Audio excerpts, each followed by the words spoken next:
আমার বাবাটা দেখেন কত কষ্ট করতেছে। এই যে এখানে হাঁস আসছে, হাঁসের আদার দিবে। আপু এগুলা কি নিতেছ? হ্যাঁ নিতেছ, কি করবা? চলতে আছে এই সে হাঁস। এই হাঁসের জন্য আমার বাবা এদিকে ওদেরকে আলাদা দিব, সেজন্য পারছো না? বলো আলহামদুলিল্লাহ।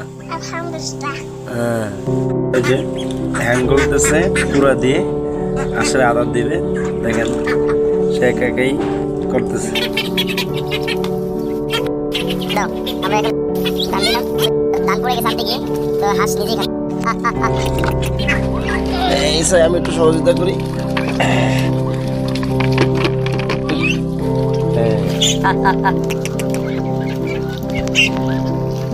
আলহামদুলিল্লাহ আমার কটা হাঁস আছে, হাঁসগুলো আদা খাচ্ছে।